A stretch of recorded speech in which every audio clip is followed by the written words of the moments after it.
connecting, and we are recording. Hey, gang, this is Darryl Davis, and I have a really special power agent this month, Carmen Billings. Carmen, say hi to Build everybody. up. We build them up, Darryl. Build ups. Did I say Build up. Billings? I meant Bill Ups. Yes. All right. It's okay. It's often said like that, but I just have to let people know we build them up. Build them up. Bill Build Ups. up. Bill Yes. Ups. All right, there you go. So, and I love that. I love your play on that too. Building people up. I love it.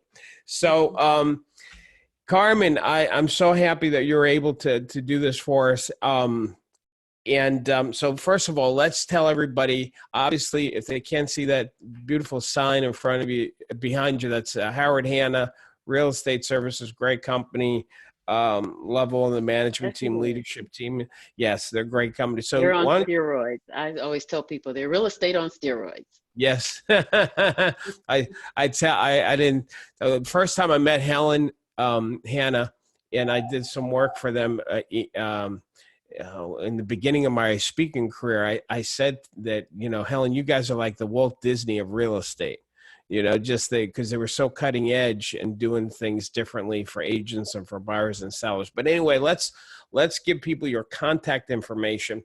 So that way, if anybody has questions, they want to send you a referral or something like that. So tell everybody how they can get in touch with you. I've done a lot of referrals in the Carolina areas and Georgia, but anywhere. We'll do them anywhere. It's Carmen Billups. I'm at 914 Maple Road in Williamsville, New York, 14221. You can easily contact me by text, 716-238-1365. My email is Carmen Billups, and that's BILLUPS @howardhanna.com. Love it. And now you were telling me you're up by Buffalo. Is Buffalo, New York? Yes. Is that right?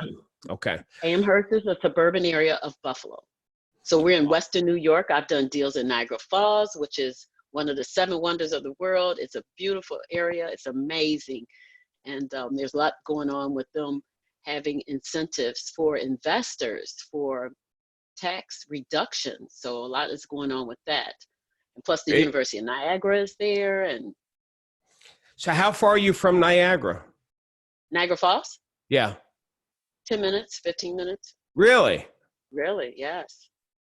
Interesting. So all right. Maybe I'll talk from the state from you. But if I'm going to buy something, we've been looking at places. Where's our last house that we're going to buy in our lifetime? And believe it or not, Buffalo is one of those considerations. So Lewiston is a beautiful area if you want to get closer to the falls. Yeah, everybody's going south, and we're thinking of going north. But anyway, let's get into this now. You've been in real estate how long? How many years? Since 2009. And that's an interesting story too, because I took the course in 2008. And if you recall what was going on in 2008 with the market. It's horrible. And I was doing property management for my investors, and they thought I was crazy. They were like, "What are you doing?" And I said, "It's a word from God. It's a word from God. I got to do this." So I got my license in 2009, started with the company in 2009, and it's been uphill all the way. It's been phenomenal. Now, for people to get an idea, we're recording this on April 16th. We're going to probably post it sometime in May. And just so people have a context of where we're at right now, because things are changing so much in this new real estate reality.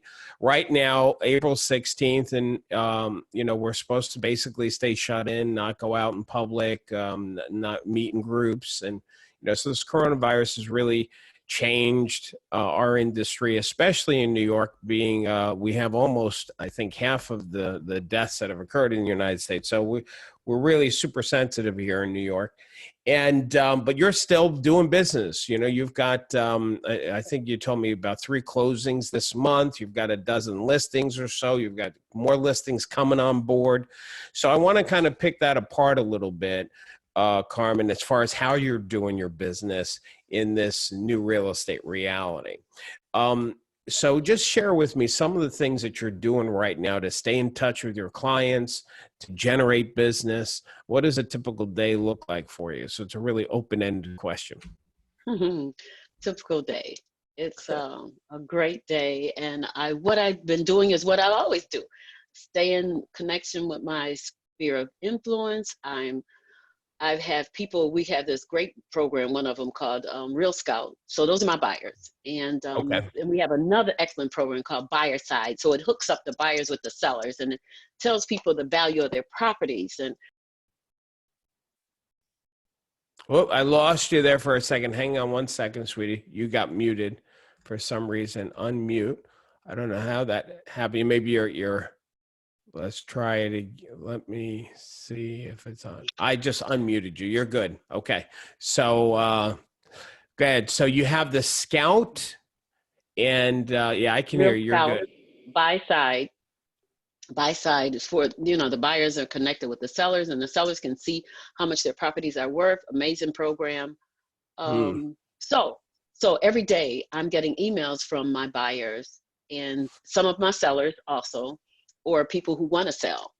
And I'm Okay. getting referrals from the website. So, but this has been continual. You just keep addressing them. This one little old lady that was at the company when I started.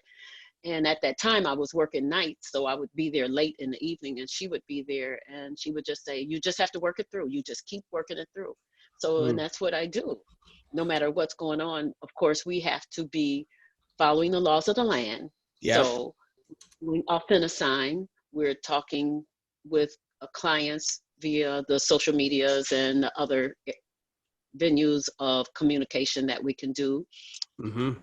Telephone conversations, telling them that if they want to, whichever side we're on, the buyers, they're ready.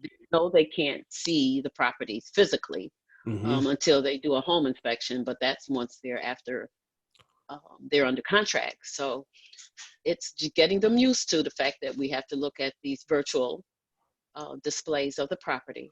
Yeah, let's pause on that for a second. So let's say you have a buyer who wants to buy a house, or let me rephrase that. A buyer comes to you through whatever software or however they say, hey, listen, we see some houses that we want to get more information on, or they didn't see the houses, but they have their price range and this is what they want to buy. So how do you work with them? Do you send them links to the houses with virtual tours? So give me that process. How do you do that?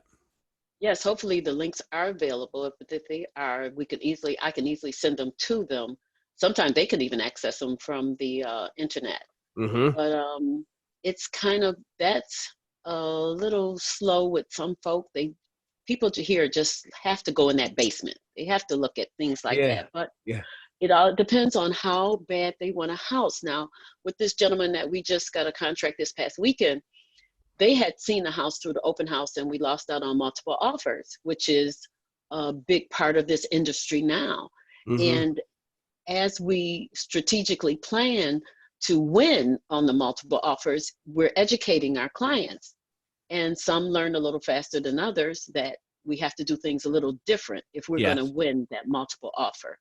So they'll lighten the load on the deck as far as maybe no home inspection. And now they're like, okay, let's get this house because I want this house. And some will do it and some won't. Some will just say, well, we'll wait. And we have to respect their wishes. So we work with them the best way that works for them, and letting them know, you're going to be at risk if you wait. But if you do this house and it's subject to your home inspection, you can always opt out as a result of that. So because home inspectors can get in. So that means they're doing a contract. They're paying for a home inspection. So it is some payment out. But the thing is, here you have the home of your choice in this particular time that we're dealing with. Okay, so that's really good. So in other words, you're basically taking some of the pressure off of the buyer of not seeing the house inside by saying, hey, listen, we go to contract, we have an inspection done, we kind of lock it up, and that you still have, a back door is it subject to obviously the inspection? Is it also subject to anything else, like them actually physically seeing it, or no, just the inspection? No, not usually, just the inspection. Okay. At this time now, since we are not allowing the actual visits going through. We can't do those. So when does the buyer eventually see the house? During the inspection. During the okay. I get it. All right, I get it. So they go into contract, they lock up the house, then we have the inspection, the buyer goes at that time, and if even if the inspection comes out okay, but the buyer doesn't, that's not what I thought the pictures depicted it, they still have a way of getting out of it. So that makes it easier for them to make that commitment to go to contract. Did I get it right? You have it right. All right.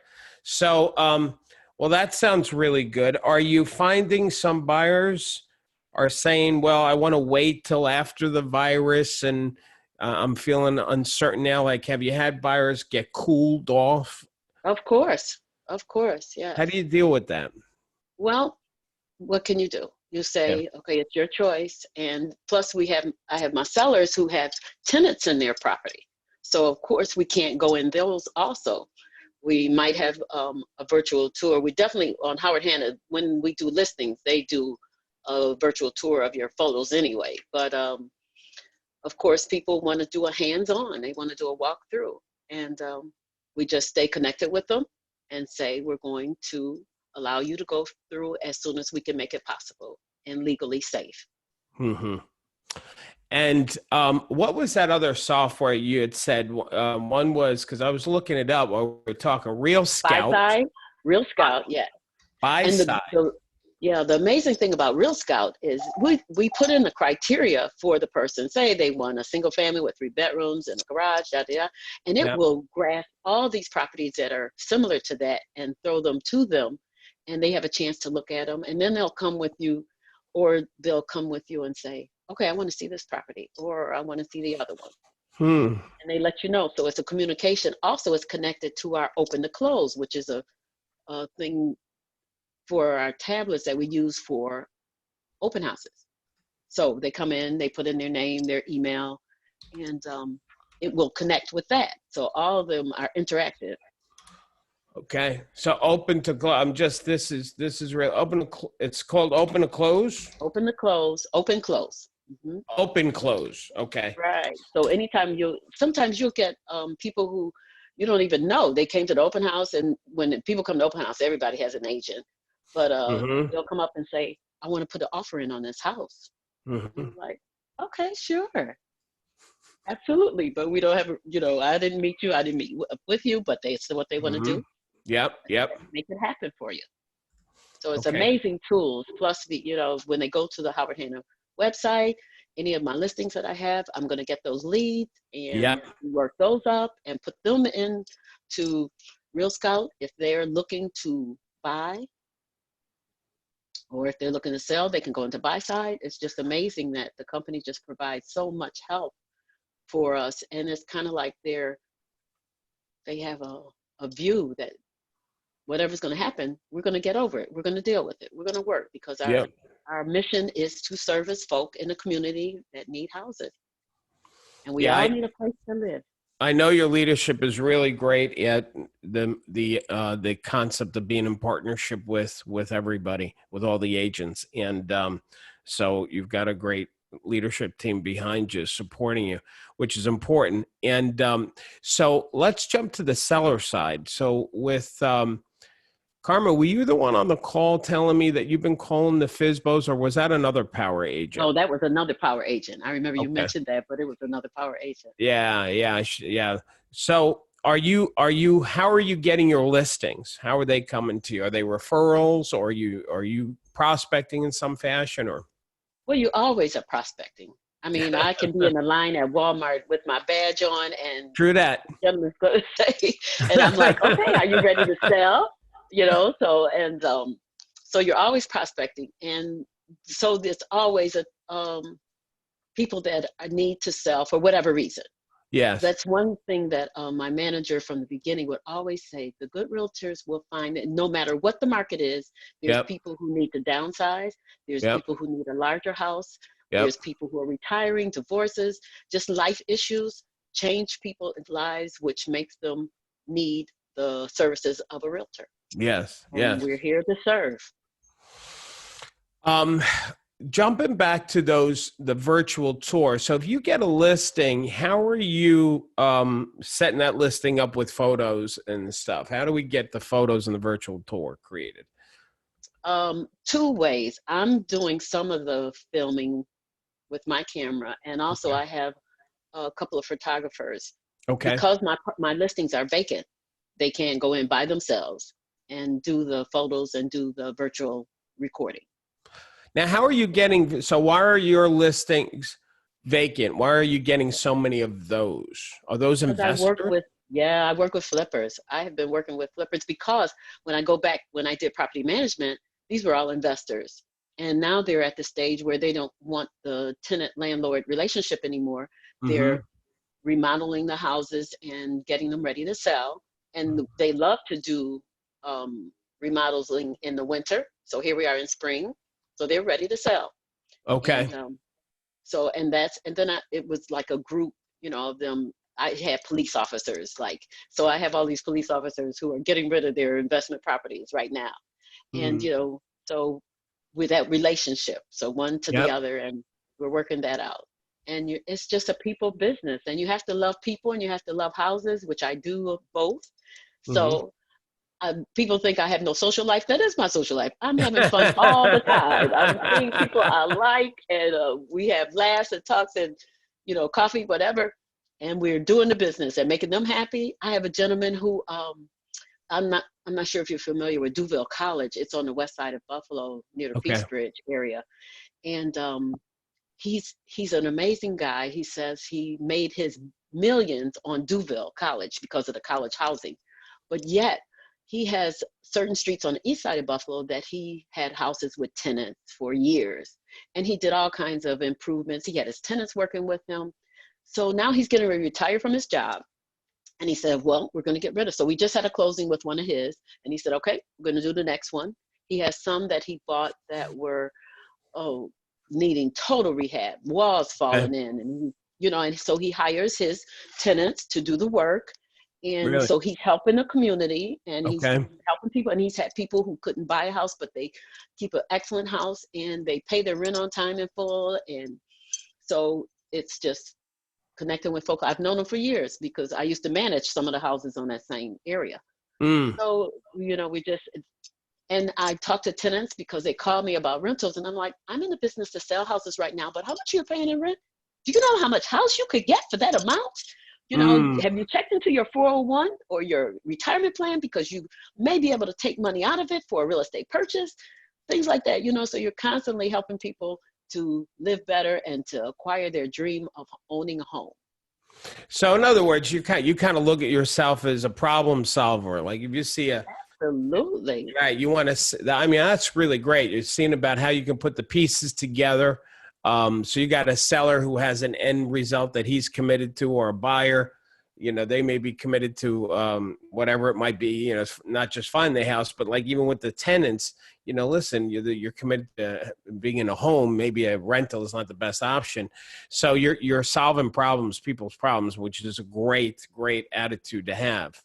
And I love Um, my seniors. I've had so many seniors who left the area because of their children. 90 years old, the little lady, she was so cute. They built the house, her and her husband. mm, And she needed to move to the south to be near her children. So, mhm. we did that. And I had another lady move to Maryland again. She had lost her husband and she was here by herself. And her daughter says, there's no way I'm moving back in that area. You're coming to me.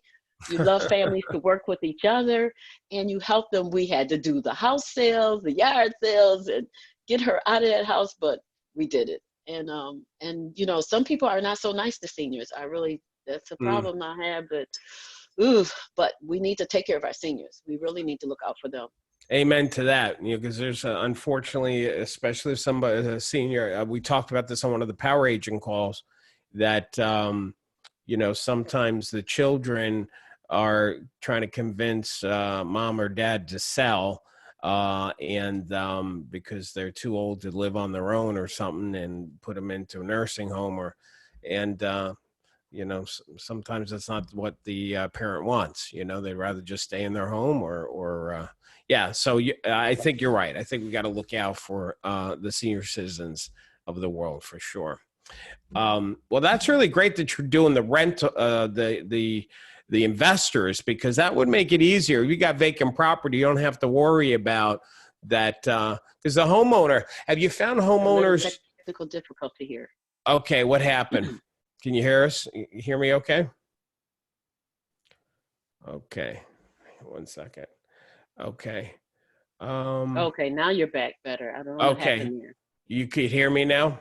Yes, Okay. it went through a little technical difficulty, but that's what happens when we're That's what using. happens with when you're doing live, then technology, we get used to it. So have you had any homeowners? So when you're working with an investor, and if there's a tenant or it's vacant, and a lot of your properties are vacant, it makes it easier in this new real estate reality to deal with a vacant home.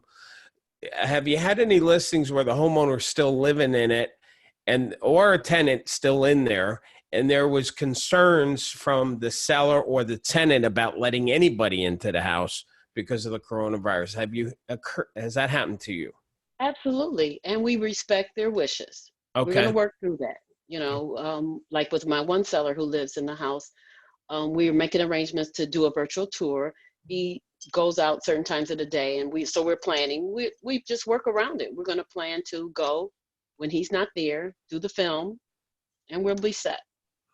Okay. And we just have to move with that and So, respect the laws of the land okay. and respect the wishes of the seller and the Hmm. tenants as well, because we respect tenants' rights. Usually I meet with them and try to find out prior to this corona a best day to just get everyone in there. Yeah. Maybe it's a Saturday or Sunday, certain hours. We'll just say, okay, or we'll plan certain days of the week. These are the days that you need to be ready, that we're going to show. But of course, I will call you ahead of time and let you know what the plan, and I'll call you and let you know if there's no one for that. So we cooperate with the tenants to respect their residency, because they do have a right to live comfortably in their home that they're renting. And I guess I'm sensitive to that from doing property management. And we never had a problem with tenants saying you can't come in, because we just always worked around it. Mm. So, and with respect to their property, and I was a Yep. big one protecting the women who were head of household, who were Mm. victimized from being a woman in a tenant Mm. situation. So Mm. we worked with all that to provide the best for our clients. That's great, Carmen. Everything you just said. And do you? So one of the things I just heard you say too is, if let's say the homeowner's still living in the house or a tenant's living there, instead of doing showings whenever, maybe picking certain days of the week that's the showing day, and everybody just Right. works around that, and it's Right. yeah, that's It's a good. win-win. That's what you always want to do. It's a win-win. It's going to work for them, and it's going to work for us to get the buyers in there, and it's going to work for the seller who wants to get it sold. Now, so this is great stuff that you're sharing. I want to. So you're, in this coronavirus world, you're still having success. Like we said, you got a dozen listings thereabout, and 3 closings this month so far. A couple of things going into contract. So you're rocking and rolling.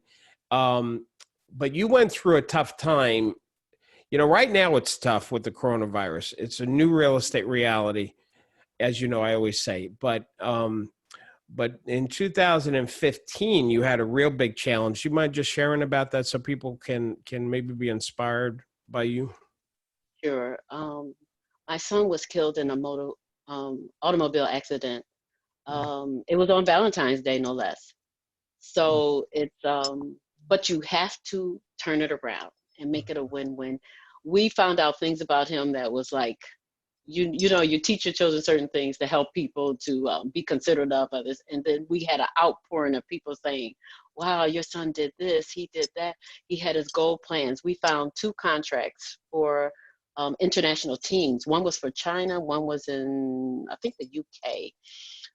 We had talked about the one for China, and he didn't think it was real. And I said, well, we need to go see an attorney. And my daughter had found him an international agent and was going to come in that weekend, but he had promised a friend he would make a trip with them, and he didn't want to break his word, even though he tried to sell their tickets. They were going to a concert, because his other friend said, he was on Instagram selling those tickets, he was on Facebook selling those tickets.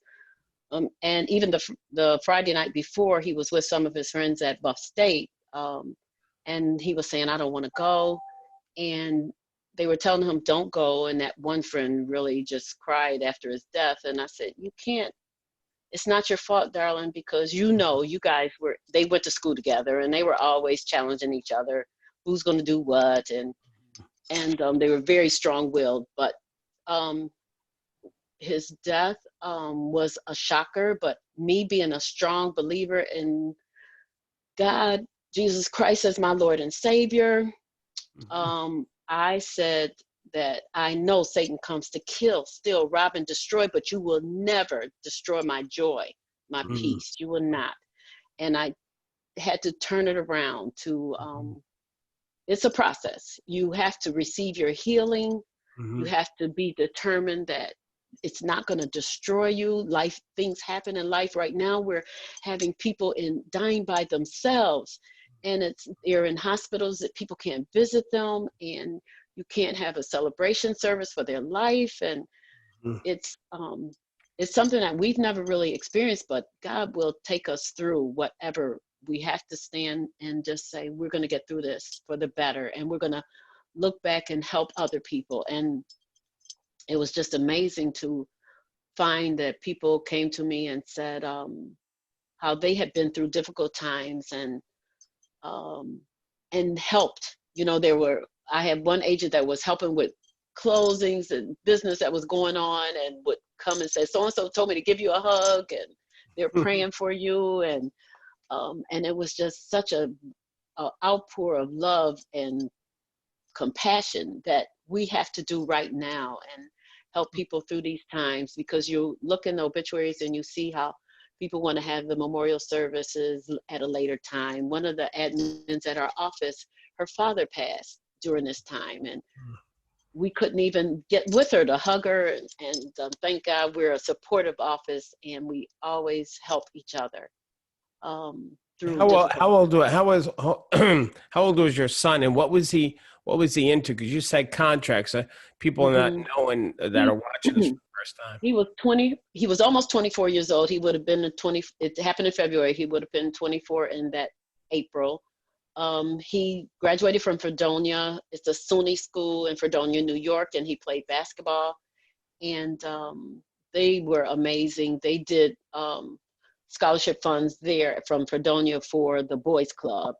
As a result, they had these game days where they raised money for that. And so he had contracts to maybe go play basketball for internationally. Yeah, he had played for the 716ers. That's a local team.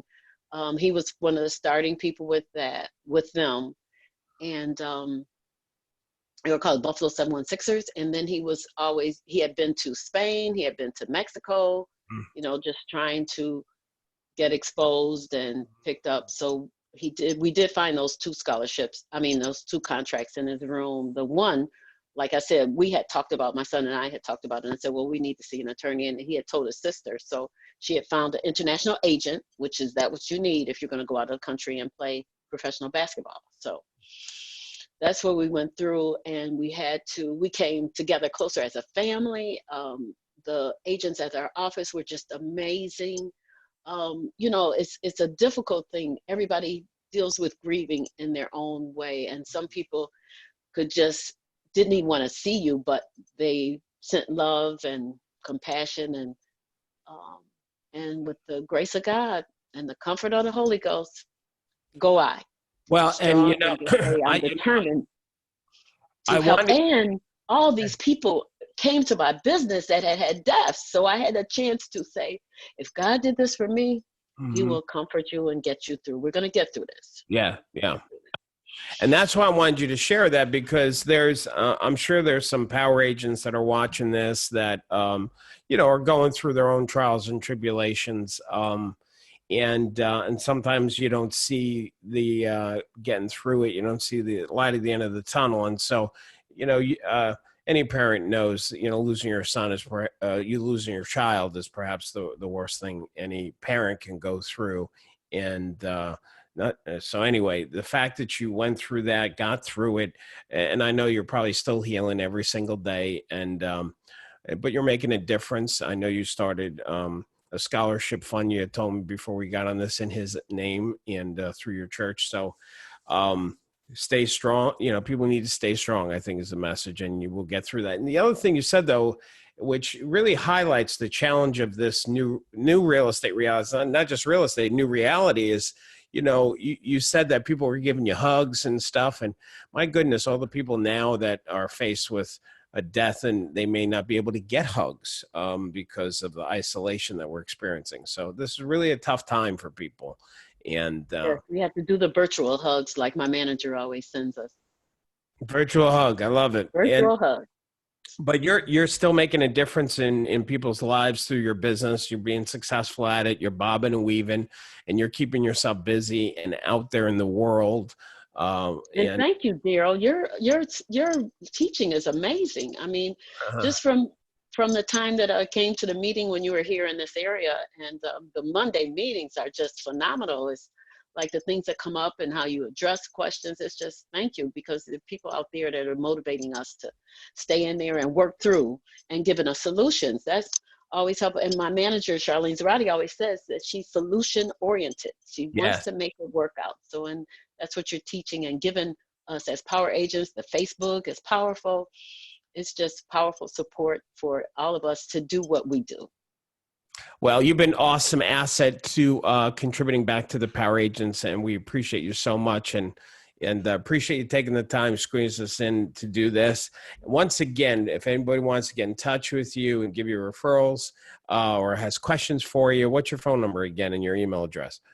716-238-1365. Carmen Billups, Billups @howardhanna.com. It's Billups because we build them up. Love that. All right, you stay with me. I'm just going to stop the recording. And Power Agents, there you go. Persevere, stay focused, reinvent your business, this new real estate reality, and you can succeed no matter what. So we can do it. We can do it. That's right. All right, remember, build yourself up. That's it, right? All right, Carmen, hang on 1 second. Thanks, gang.